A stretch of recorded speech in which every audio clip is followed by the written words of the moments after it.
இந்த மாதிரி இவன் பயங்கரமாக கஷ்டப்படுறான்ட்டு இந்த இந்த கொடுமை வேலை இந்த கொடுமைப்படுத்துகிற ஓனர் வந்து என்ன பண்ணிட்டாங்கன்னா இந்த பொண்ணை வந்து பயங்கரமாக அடிச்சிடுறாரு. இந்த இவன் பார்த்துட்றான், இங்கெல்லாம் நம்ம வேலை பார்க்க வேண்டாம், நீ வந்துடு என் கூடன்னு சொல்லி கூட்டிகிட்டு வந்துடுறான். தனியாக சின்னதாக ஒரு வீடு எடுத்துகிட்டு அங்கே வந்து சரி தங்கலாம் அப்படின்னு நினச்சி 2 பேர் இருக்காங்க. இப்போ இவனோட தங்கச்சி வந்து இவங்கள பார்த்துட்டு, அண்ணா இன்றைக்கிட்ட நீ வீட்டுக்கு வருவேன், இங்கே தான் இருக்க போறியா அப்படின்னு கேட்குறாங்க. இல்லைம்மா பிரச்சனை இல்லை, கண்டிப்பாக சீக்கிரமாக சரியாயிடும், அதுக்கப்புறம் நம்ம ஒன்றா இருக்கலாம் அப்படின்றாங்க. இந்த பொண்ணோட மாமா வர்றாரு. மாமா வந்துட்டு ரொம்ப புலம்புறாரு, இந்த மாதிரி என்கிட்ட காசு இல்லை அப்படி இப்படின்ட்டு. ஏன்னா வந்து ஃபஸ்ட்டு பிரசவம் அம்மா வீட்டில் பார்க்கணும்ல, ஸோ இவர் கை கழுவி விட்டுடலாம் அப்படின்றதுக்காக தான் இவர் பிளான் போடுறாரு.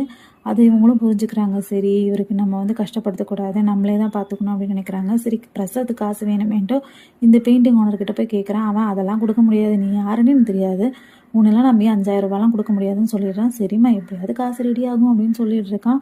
அடுத்த நாள் பார்த்தா இந்த பெயிண்டிங் ஓனரோட வீட்டுக்கு போலீஸ் வருது. ஏன்னா வந்து அந்த அவன் அலமாரியில் வச்சுருந்த காசை காணும் அப்படின்னு சொல்கிறான். எனக்கு அவன் மேலே தான் சந்தேகமாக இருக்குது அப்படின்னு சொல்கிறான். போலீஸ் வந்து இவனை பிடிச்சிட்டு போலீஸ் ஸ்டேஷனுக்கு கொண்டு போயிடுறாங்க. அவங்க பயங்கரமாக அடிச்சிடுறாங்க.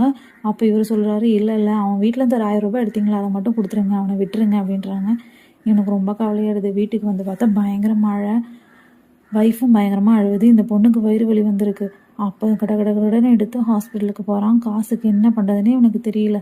அப்போ சிஸ்டர்கிட்ட சொல்கிறேன், இந்த மாதிரி காசை நான் அரேஞ்ச் பண்ணிவிட்டு வந்துடுறேன் அப்படின்னு சொல்கிறாங்க. அவங்களும் பயங்கரமாக திட்டுறாங்க. சரி நான் டாக்டர்கிட்ட பேசுகிறேன் அப்படின்னு சொல்லி போய் டாக்டர்கிட்ட போகிறான். டாக்டர்கிட்ட போனப்போ அவன் சொல்கிறான், இந்த மாதிரி என்னோட கிட்னி இல்லைன்னா ஹார்ட் எதையாச்சும் எடுத்துக்கோங்க, என் பொண்டாட்டிக்கு மட்டும் ட்ரீட்மெண்ட் பாருங்கள் அப்படின்றான். டாக்டரும் என்ன பண்ணுறாருன்னா சரி அப்படின்னு சொல்லி சும்மா டெஸ்ட் பண்ணிவிட்டு, சரி நான் வந்து ஹார்ட் எடுக்க போகிறேன் அப்படின்னு சொல்லி ஆப்ரேஷன் தியேட்டருக்குலாம் கொண்டு போய் அனுப்பிடுறாரு. ஆப்ரேஷன் பண்ணுற மாதிரி ஏதோ பண்ணுறான். இவன் திரும்பி வந்து பார்த்தா, என்ன எனக்கு ஹார்ட்டே எடுக்கவே இல்லை நீங்கள், என் பொண்டாட்டிக்கு ஏதாவது ஆகிடுச்சா அப்படின்னு ரொம்ப பயப்படுறான். அங்கே போய் பார்த்தா சார் நிற்கிறோம். ஐயோ என் பொண்டாட்டி செத்துட்டா போல இருக்குது அப்படின்னு பயங்கரமாக அழுகுறான்.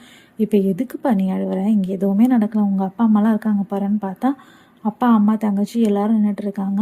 இத்தனை நாள் வரைக்கும் நான் உன்னை ஹெல்ப் பண்ணுற மாதிரி உங்கள் அப்பா தான் உன்னை ஹெல்ப் பண்ணிட்டு இருந்தாரு, அதை ஃபஸ்ட்டு புரிஞ்சுக்கோ அப்படின்றாங்க. டாக்டரும் சொல்கிறாரு, உன் பையன் தான் எனக்கு தெரிஞ்சிருச்சு, அதனால தான் நானும் ஹெல்ப் பண்ணேன் அப்படின்றாங்க. அப்புறம் குழந்தையெல்லாம் வச்சு எல்லாரும் வர்ற காலத்தில் எல்லாருமே சந்தோஷமாக இருக்காங்க. அவங்க அப்பா கிட்ட குழந்தைய கொடுக்குறான், எல்லாரும் சந்தோஷம்.